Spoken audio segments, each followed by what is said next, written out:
एक वर्ड है ऑपरेशन कायाकल्प, जो हमारे बेसिक में काफ़ी दिनों से प्रचलित है। ऑपरेशन कायाकल्प का हम कहीं ना कहीं संकुचित अर्थ समझ रहे हैं, और ऑपरेशन कायाकल्प के अंतर्गत हम विद्यालय की भौतिक अवस्था को 19 पैरामीटर पूरा कर लेते हैं, तो हम ये मान के चलते हैं कि हमारा विद्यालय 19 पैरामीटर पूरा कर लिया है और ऑपरेशन कायाकल्प के अंतर्गत हमारा विद्यालय संतृप्त। लेकिन इसको सही मायने में, इसको आपको जो असली परिभाषा है वो समझने की आवश्यकता है कि ऑपरेशन कायाकल्प पूर्ण तब होगा जब आप बच्चे का कायाकल्प करें। बच्चे का कायाकल्प यानी कि बच्चे की कक्षा स्तर के अनुसार वह बच्चा उस लेवल तक अपने ज्ञान को अर्जित कर ले, तब आप कहेंगे कि संपूर्ण रूप से हमने बेसिक शिक्षा का कायाकल्प किया। एक तो हो गया विद्यालय के भौतिक परिवेश को सुधार कर उसका बिल्डिंग का कायाकल्प करना। एक होता है बच्चे की सॉफ्ट मेमोरी को, उसके मस्तिष्क में, उसके माइंड में, उसके कक्षा के स्तर का जो उसका बुक का जो पाठ्यक्रम है, किताब का जो पाठ्यक्रम है, उस स्तर तक उसको लाना। और ये दूसरा जो सॉफ्ट मेमोरी में बच्चों का कायाकल्प करने का जो मिशन है, वही हमारा निपुण भारत मिशन है। निपुण भारत मिशन बच्चे की सॉफ्ट मेमोरी में, उसके लर्निंग लेवल में उसके कायाकल्प को करना है।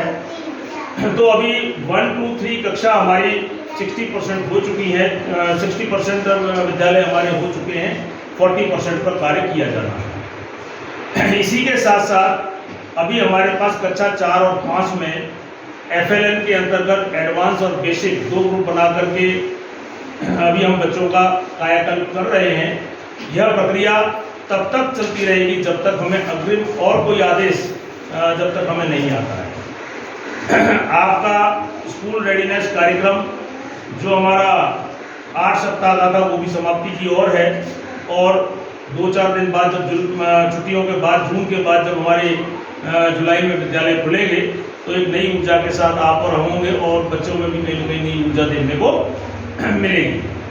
अब दूसरी बात, नए सेशन में जो नया है वो यह है कि आपको टीचर्स डायरी में पीछे पॉइंट्स दिए हुए हैं, बिंदु दिए हुए हैं कि आपका एक चेक लिस्ट दी हुई है कि उस चेक लिस्ट में आप और आपका विद्यालय कितना खरा उतर रहा है, उस हिसाब से वहाँ पे अंकन किया जाएगा और एक तरह से विद्यालय की मार्किंग होगी।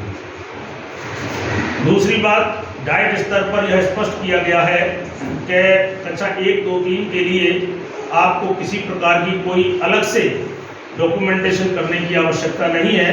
विभाग द्वारा दी गई शिक्षक संदर्शिकाएँ लेसन प्लान के रूप में पर्याप्त, आप उनको लेसन प्लान के रूप में आप उनका प्रयोग कर सकते हैं। जो भी टॉपिक आपको पढ़ाना है उससे संबंधित सारी सामग्री आपके विद्यालय मतलब आपके टेबल पर होनी चाहिए, जैसे पाठ्य पुस्तक, वर्कबुक, कार्य पुस्तिका और आपकी जो संदर्शिकाएँ वो, और उससे संबंधित क्लियर। आप मेरे सामने एक गणित किट भी देख रहे होंगे, ये जूनियर क्लास की है, और गणित किट आपकी प्राइमरी में भी है। तो देखिए, इन किटों का उद्देश्य क्या है आप सभी जानते हैं, और हम भी इस चीज़ को जानते हैं कि बच्चों को खिलौनों से प्यार होता है ना। हमने भी बचपन में खिलौने खेले होंगे, तो एक तरह से गणित किट जो है वो कहीं ना कहीं गणित विषय के खिलौने हैं। जो हम एक निराशापूर्ण शिक्षा देते हैं, उसी निराशापूर्ण शिक्षा को अगर हम इस प्रैक्टिकल के माध्यम से इसे जोड़ दें तो बच्चा कहीं ना कहीं बहुत ही अच्छी तरीके से सीख पाएगा।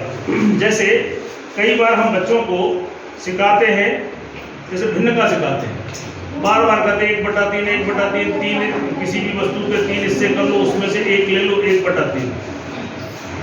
तो वो बच्चा कहीं ना कहीं एक रटन विद्या की तरफ जा रहा है। अगर मैं जैसे इसको दिखाऊं कि ये मान लीजिए एक इकाई है, एक इकाई से मेरा मतलब है कि यहाँ पे कुछ भी हो सकता है, एक व्रत हो सकता है, एक कोई भी एक आइटम। इकाई से मेरा मतलब है इसकी जगह आप कुछ भी प्रयोग कर सकते हो। तो जैसे बच्चे को कहते हैं टोटल हमें 3 हिस्से करें, जैसे इसके आपने जैसे इस व्रत के यहाँ पे 3 हिस्से, तो मैं एक हिस्सा अगर ले लेता हूँ, ये 2 हिस्से हैं और 1 हिस्सा है, तो ये तो हो गया आपका 1/3।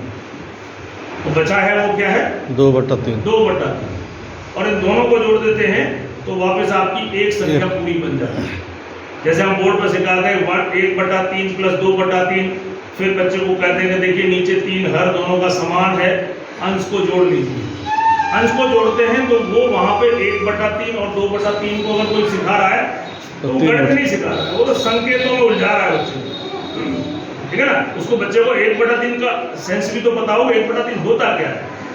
और उसको हम कह रहे हैं कि हर समान है 3 और 3, ऊपर अंश में जोड़ लीजिए 1 + 2 3, और 3 से 3 काट दीजिए। ये तो उसने सवाल हल किया, एक कैसे हो गया तो उसको दिखाओ ना, ये 1 हो गया, देखो ये 1/3 था, ये 2/3। मैंने कोई लसब और वसब यहाँ पे नहीं लिया, ये तो मैं आपको क्या बता रहा हूँ, यानी ये मैंने दैनिक जीवन से जोड़ा। इस दैनिक जीवन की क्रिया को, घटना को, एक्टिविटी को मैंने संकेतों में कैसे जोड़ा, बोले 1/3, ये 1/3 हो गया, प्लस 2/3, फिर लसब का लिया, अंश और हर उसको जोड़ा और उस तरीके से मिला है। तो कोशिश कीजिए कि बच्चों को, देखिए आज हम बात कर रहे हैं भय मुक्त शिक्षा की। भय मुक्त का मतलब बच्चे को डराना तो है ही नहीं, डराना है नहीं, मारना है नहीं, पीटना है नहीं। अब ये सब चीज नहीं है तो बच्चा आपके पास आए क्यों भाई? आपके पास, आपको बच्चे को लाने के लिए आप में भी तो कुछ नया होना चाहिए। तो निश्चित रूप से उस बच्चे को इस तरह की नई नई एक्टिविटीज प्रैक्टिकल रूप में, खेल रूप में PLM का प्रयोग करके उस बच्चे को ऐसा लगे कि आज मुझे कुछ नया मिलने वाला है, नया मिलने वाला है, तब वो आपके पास आएगा। तो गणित किट का अधिक से अधिक प्रयोग करें और अधिक से अधिक PLM, जितना बच्चे को आप प्रैक्टिकल से जोड़ोगे वो विद्यालय की तरफ आकर्षित होगा, ऐसा बेसिक शिक्षा विभाग का मानना है। और इसीलिए इन चीज़ों पर ध्यान दिया जाए। दूसरी बात, जैसे बच्चों के सॉफ्ट मेमोरी के कायाकल्प की बात हो रही है, हम अपना जितना भी कंटेंट स्कूल लेवल पे जो दे पाते हैं हम देते हैं, हम अपना बेस्ट कर रहे हैं, करेंगे और करते रहेंगे, ये हमारा कर्तव्य है, क्योंकि हम जॉब कर रहे हैं, शिक्षक की जॉब है, हमारा नैतिक राष्ट्रीय कर्तव्य है। लेकिन इसकी एब्सेंस में भी, जैसा कि मैंने अभी आपको बताया, बच्चों को खिलौनों से प्यार है और कहीं ना कहीं आप देख रहे होंगे आजकल उनको मोबाइल से भी प्यार है। आज की वर्तमान जनरेशन की बात करें तो वो मोबाइल से ही लगे रहते हैं। तो उसका भी एक अल्टरनेट विभाग ने देने की कोशिश की है कि आप उसमें एजुकेशनल ऐप लॉन्च किए, जिससे थोड़ी बहुत कमी आपके दौरान पढ़ाते वक्त रह जाती है, या कोई एक्टिव बच्चा है तो उन ऐप्स के माध्यम से वो घर पे पढ़े, और उसको कोई भी चीज़ समझ में ना आए तो आप बच्चे को प्रोत्साहित कीजिए कि वो लेके आए और आपसे सीखे। जैसे हमारा जो स्विफ्ट चैट ऐप है, क्लास साथी ऐप है, ठीक है ना, ये हमारे जूनियर के लिए बहुत ही अच्छे ऐप है। इसमें आप कंटेंट को देखिए, सारा कंटेंट कवर किया गया है और बड़े ही रोमांचक और प्रैक्टिकल ईजीएस्ट वे में जितना दे सकते हैं उन्होंने देने का प्रयास किया है। तो ये ऐप क्या करेंगे, उन बच्चों के लिए ज़्यादा लाभदायी होंगे जो बच्चे शिक्षा से वास्तव में प्रेम करते हैं, और बहुत सी चीज़ें ऐसी होती हैं जो हमारे द्वारा समझाने से रह जाती हैं, तो वो वहाँ पे उसकी पूर्ति कर सकता है। और बच्चों से कहिए इन ऐप्स को देखें, और अगर उन ऐप्स में उनको कोई क्वेरी लगती है, कुछ पूछने जैसा है, तो उस बच्चों को दूसरे दिन लाभ उसको प्रोत्साहित करें कि भैया आपने पढ़ा है, नहीं आया तो आप पूछिए। इसी तरह निपुण लक्ष्य ऐप को भी आपको एक्टिव करना है। निपुण लक्ष्य ऐप, रीड अलोंग ऐप, ये छोटे छोटे बच्चों के लिए बहुत ही कारगर ऐप है, और इन ऐप्स का यूज़ करना एकमात्र उद्देश्य ये है कि बच्चा कहीं ना कहीं खेल में रुचि ले, मतलब पढ़ाई में, खेल में वो रुचि ले। निपुण लक्ष्य ऐप है, और हमारे विभागीय ट्रेनिंग्स के लिए और दीक्षा ऐप है, और दीक्षा ऐप में पढ़ाई का कंटेंट भी है। हमारे ट्रेनिंग कोर्सेज तो हैं ही हैं, और दीक्षा ऐप में आपकी सारी बुक्स जो है उसमें अपलोड हैं। तो कई बार ऐसा होता है कि हमें बुक समय को प्राप्त नहीं हो पाती हैं, तो आप उन बच्चों को भी आप उस दीक्षा ऐप से उसको जोड़ने की कोशिश करें। भैया हमारा और आपका केवल प्रयास है कि उन बच्चों को जोड़ना। तो यहाँ पे आप पेरेंट्स मीटिंग के माध्यम से उनके पेरेंट्स को भी आप बताएं। जैसे कभी मान लो बच्चा पेरेंट्स से मोबाइल मांगता है, तो कई बार बच्चे पेरेंट्स को दे देंगे, बोले मोबाइल हम नहीं देंगे देखने के लिए, तो उनको समझाइए कि आप हमारे विभाग में कुछ ऐप्स हैं, तो आप उनको कुछ समय के लिए जब भी आप फ्री हो जाओ, शाम के टाइम या अर्ली इन द मॉर्निंग, जब वो माँ बाप अपने काम करने जाएं उससे पहले अगर 1 आध घंटा मिल रहा है बच्चे को, या वो शाम को घर आ, जब भी उनको फ्री टाइम मिले तो उन ऐप्स को कम से कम उनका प्रयोग, हाँ इतना उनको यह भी बता दें कि आप अपने बच्चे की मॉनिटरिंग भी करते रहें कि ऐप में वो देख क्या रहा है, मतलब मोबाइल में वो देख क्या रहा है, क्योंकि बच्चे की उम्र भी वो थोड़ी सी नाजुक उम्र है, तो यह भी उस चीज़ को बताया जाए कि समय समय पर आप ये भी देखें कि आपका बच्चा जो हमारे द्वारा कंटेंट बताया जा रहा है क्या उसी को देख रहा है कि नहीं। तो कहने का मतलब सर्वांगीण विकास की बात हो रही है, बच्चे की all round development of the child, केवल किताबी कीड़ा नहीं बनना।